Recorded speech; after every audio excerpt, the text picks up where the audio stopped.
Hi guys, मैं syllabus के सिंह और आज हम लोग क्लास 12th के लिए एंड IIT नीट के लिए एक इम्पॉर्टेंट चैप्टर पढ़ेंगे, करंट इलेक्ट्रिसिटी। ठीक है, चैप्टर नाम क्या है? Current electricity. जो हमारा फर्स्ट चैप्टर था भैया करंट इलेक्ट्रिसिटी, समझिएगा this is related the first chapter. First chapter था हमारा इलेक्ट्रोस्टैटिक। क्या था? इलेक्ट्रोस्टैटिक। नाम समझिएगा, नाम से ही पूरा चैप्टर डिफाइन हो जाएगा। जो फर्स्ट चैप्टर था वो था इलेक्ट्रोस्टैटिक्स। इलेक्ट्रो मीन्स होता है चार्ज। क्या होता है? चार्ज। स्टैटिक्स माने होता है स्टॉपिंग, जिसमें चार्ज स्टॉप हो, चार्ज फ्लो ना हो रहा हो, उसे बोलते हैं इलेक्ट्रोस्टैटिक्स। क्या बोलते हैं? इलेक्ट्रोस्टैटिक्स। ठीक है ना। इलेक्ट्रोस्टैटिक्स में क्या क्या आता है ये हम लोग पढ़ चुके थे। क्या? इलेक्ट्रो मींस चार्ज, स्टॉप हमारा रुका हुआ। इसमें फर्स्ट रेटिंग थी हमारा कूलॉम्स लॉ। क्या था? Coulomb's law. पहला क्या था? Coulomb's law. कूलॉम्स लॉ हम लोगों ने डिफाइन किया था। क्या? Equal F equal 1/4 pi epsilon not Q1 Q2 by R square. ठीक है ना। और स्मॉल के ये डाइलेक्ट्रिक कांस्टेंट है। क्या है? डाइलेक्ट्रिक कांस्टेंट के। क्या है? डाइलेक्ट्रिक कांस्टेंट के। एप्सिलॉन नॉट क्या था? परमिटिविटी। क्या था? Permittivity of free space. और इसकी जो वैल्यू थी सामूहिक रूप से 9 × 10⁹ Q1 Q2 by R square. ये था हमारा इलेक्ट्रिक फोर्स। इलेक्ट्रिक फोर्स के बाद में इसी में हमारा आया था सेकेंड इलेक्ट्रिक फील्ड। क्या आया था? Electric field. E vector equal the ratio of force and test charge called electric field intensity. The ratio of force and test charge called electric field intensity. ठीक है, समझो। इसके बाद में इलेक्ट्रिक फोर्स के बाद में हम लोगों ने इलेक्ट्रिक फील्ड पढ़ा था। ठीक है ना। इलेक्ट्रिक फील्ड क्या है? जहाँ तक इलेक्ट्रिक फोर्स का जो इफेक्ट होता है क्या कहलाएगा? जहाँ पर इलेक्ट्रिक का इफेक्ट होता है क्या कहलाएगा? Electric field intensity. इंटेंसिटी मतलब कि कितनी स्ट्रेंथ है इसकी, कहाँ तक मेजरमेंट करने, किसको? इलेक्ट्रिक फोर्स को। और ये होता क्यों है? क्योंकि दो पॉइंट चार्ज होते हैं, दोनों अपने पॉइंट क्या रहते हैं? सिचुएटेड रहते हैं। ये कहाँ तक किसको अट्रैक्ट कर सकता है, कहाँ तक इलेक्ट्रिक फील्ड जा सकती है, ठीक है ना, उसको ये शो करता है। इलेक्ट्रिक फील्ड तो इनफाइनाइट जा सकती है। कहाँ जा सकती है? इनफाइनाइट जा सकती है। लेकिन ये कहाँ तक स्ट्रेंथ दे सकता है, ठीक है ना। और जब चार्ज को पोटेंशियल दिया जाता है, क्या दिया जाता है? पोटेंशियल। तो नेक्स्ट चैप्टर था हमारा, पहला चैप्टर था इलेक्ट्रोस्टैटिक्स, और जो सेकेंड चैप्टर था वो हमारा था इलेक्ट्रिक पोटेंशियल। क्या था? Electric potential and capacitor. पहला था इलेक्ट्रोस्टैटिक्स, सेकेंड है electric potential and capacitor. Electric potential का वर्क क्या था? जो चार्ज हमारा स्टॉपिंग में था, रुका हुआ था, इसको जब पोटेंशियल दिया गया तो चार्ज क्या करने लगा? मूव करने लगा। क्या करने लगा? मूव करने लगा। जब चार्ज मूव किया तो क्या बन गया? करंट। क्या बना? करंट। तो थर्ड चैप्टर हमारा आया करंट इलेक्ट्रिसिटी। क्या आया? Current electricity. फर्स्ट चैप्टर था इलेक्ट्रोस्टैटिक, इसमें चार्ज था स्टॉपिंग में, इसमें आपने कूलॉम्स लॉ पढ़ा और इलेक्ट्रिक फील्ड इंटेंसिटी पढ़ी। सेकेंड चैप्टर है electric potential and capacitor. Electric potential से हमने चार्ज को क्या कराया? मूव कराया। और जब चार्ज मूव हुआ तो करंट बना, ठीक है ना। और जब चार्ज मूव हुआ तो इससे एनर्जी क्रिएट हुई। क्या क्रिएट हुई? एनर्जी। और एनर्जी क्रिएट होने से एनर्जी को भी स्टोर करने की नीड पड़ी। एनर्जी किसकी तरह स्टोर की जाती है? कैपेसिटर के थ्रू। इलेक्ट्रिक एनर्जी स्टोर की जाती है कैपेसिटर के थ्रू। तो हमने इलेक्ट्रोस्टैटिक पढ़ लिया, इलेक्ट्रिक पोटेंशियल पढ़ लिया एंड कैपेसिटर पढ़ लिया, ठीक है ना। कैपेसिटर के थ्रू एनर्जी को स्टोर किया, ठीक है ना। और एनर्जी स्टोर किया तो दो मैनर थे इसमें, दो मेथड थे। एक था सीरीज मेथड और एक था पैरेलल मेथड, ठीक है ना। ये आपने पढ़ लिया है, बात समझ में आ गई। अब तो कंफर्म हुआ फर्स्ट चैप्टर कौन था? बच्चे चैप्टर भूल जा रहे हैं, ठीक है ना।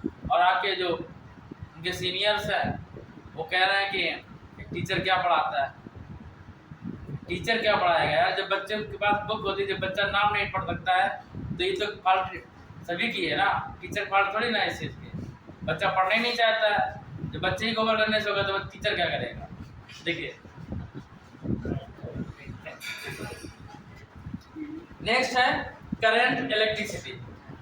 जब करंट इलेक्ट्रिसिटी की बात करेंगे तो करंट इलेक्ट्रिसिटी क्या होती है, इसमें करंट क्या करेगी, मूव करेगी। करंट क्या करेगा, मूव करेगा।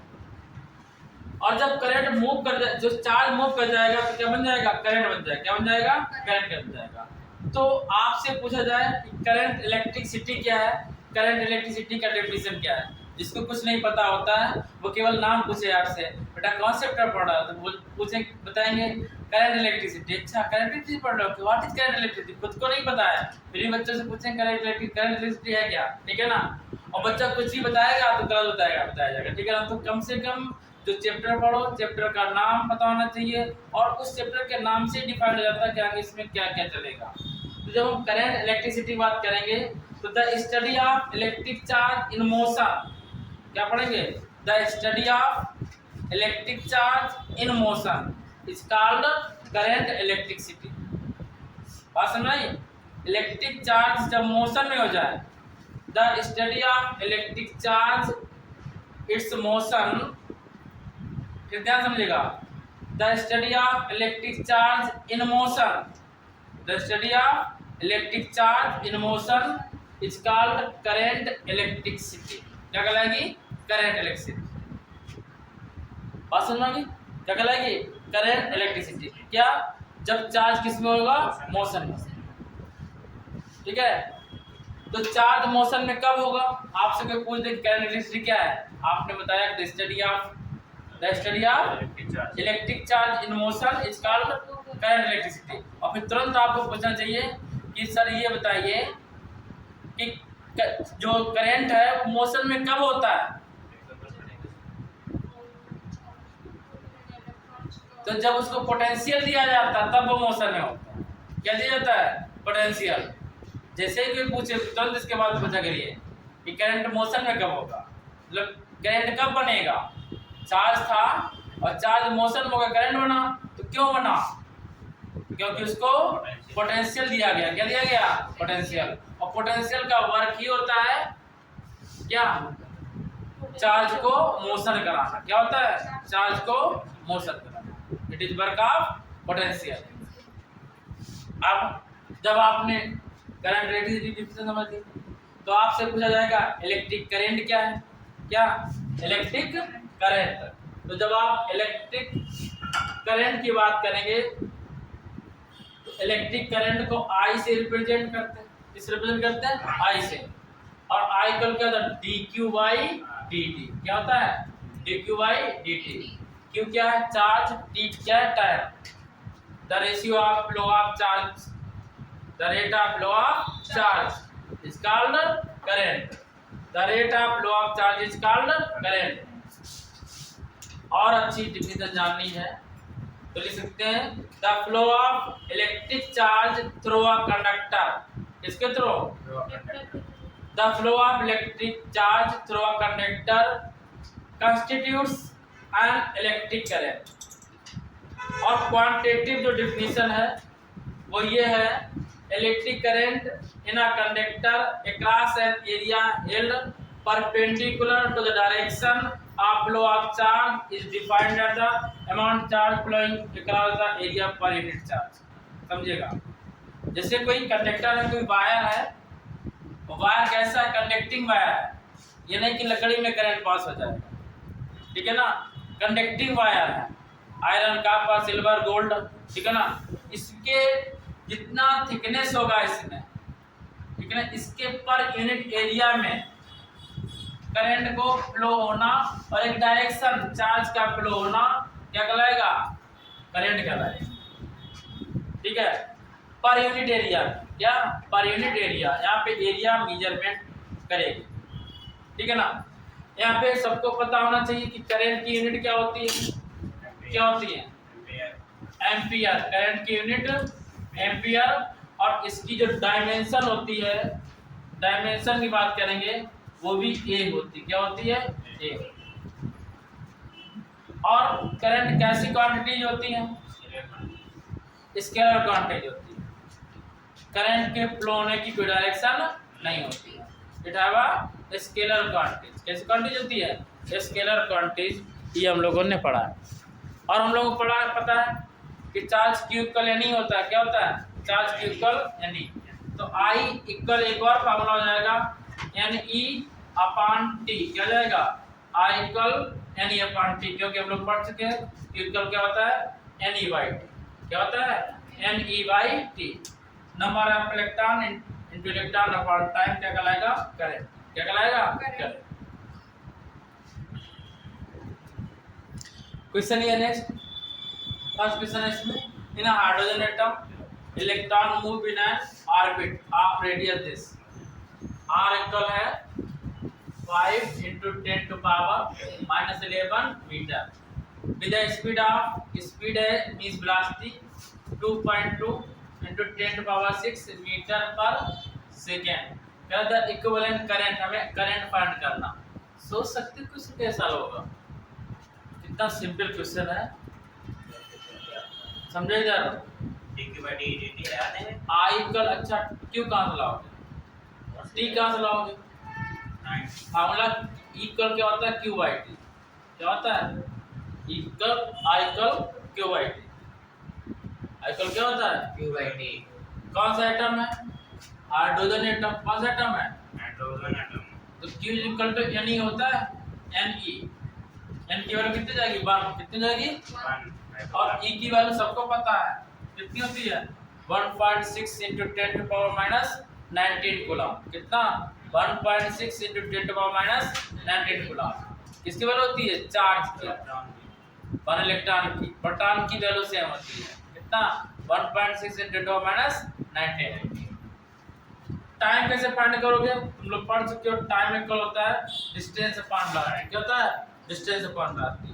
और हाइड्रोजन एटम है मींस ऐसे इलेक्ट्रॉन मूव कर रहा है, हाइड्रोजन एटम में ऐसे इलेक्ट्रॉन, यानी कि 2 पाई आर, डिस्टेंस क्या है, 2 पाई आर बाई वी। तो टाइम इक्वल टू पाई की वैल्यू यहाँ पे 180 नहीं रखेंगे, 3.14। और आर की value 5 into 10 to power minus 11 upon भी 2.2 into 10 to power 6। अब यहाँ ध्यान दीजिएगा, यहाँ पाई वैल्यू 3.14 रखने पे हमें लॉस हो जाएगा, तो हम इसकी वैल्यू यहाँ पर रख देंगे 22/7। कितना, 22/7। यहाँ से एक पॉइंट रिमूव करेंगे, यहाँ 0 बढ़ा देंगे, ठीक है ना।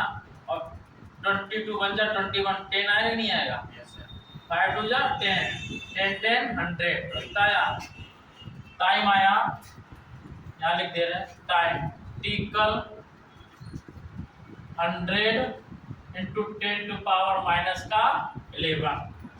और ये अपॉन 7 में है, 7 है तो अपॉन 7 नोट किया। और 22, ये वाला 7 अपॉन में आ गया, 22 into 10 to power, यहाँ पे 10 to power 6 है, ऊपर जाएगा तो ये माइनस का 6 जाएगा। किसका जाएगा, -6। तो T equal 100 upon 7 to 14, 154 into 10 to power minus का 17। कितना, माइनस का 17। ये टाइम आया। और आपको पता है कि I equal Q by T. Q की वैल्यू, हाइड्रोजन एटम है तो क्यू इक्वल टू एन होता है, एन की वैल्यू 1। और इलेक्ट्रॉन की वैल्यू कितना, 1.6 into 10 to power minus 19 coulomb. और अपन टी की वैल्यू पुट अप करेंगे, 100 upon 154 into 10 to power minus का 17। 154 ऊपर पहुंचेगा, ठीक है ना। तो I इक्वल कितना आएगा, 1.6 into 154, है ना। ऊपर बचा 154, ये कहाँ पहुंच जाएगा, ऊपर 154। अब -17 ऊपर पहुंचेगा, प्लस का 17 हो जाएगा। और ये 100 है, 100 का मतलब 10 to power 2 है, किसका, प्लस का। तो 17 से 2 लेस करें, कितना आएगा, 15। और 15 पहुंच गया ऊपर, किसका हो जाएगा, प्लस का। माइनस का था, किसका हो जाएगा, प्लस का। Value change.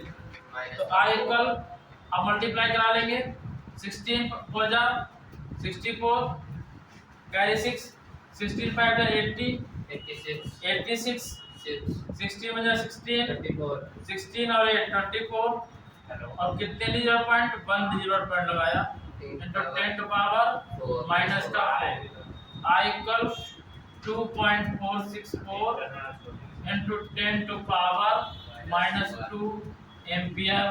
ये हमारा आंसर है। आज के लिए इतना ही, मिलते हैं नेक्स्ट डे एकदम बेहतरीन वीडियो के साथ में। तो आप लोग पढ़ते रहिए और पढ़ेंगे तभी आगे बढ़ेंगे, ठीक है ना। और आपके ही पढ़ने से कुछ होगा, हमारे पढ़ने से कुछ नहीं होगा। मिलते हैं नेक्स्ट डे नेक्स्ट वीडियो के साथ, तब तक के लिए इसका सिक्का अच्छा है।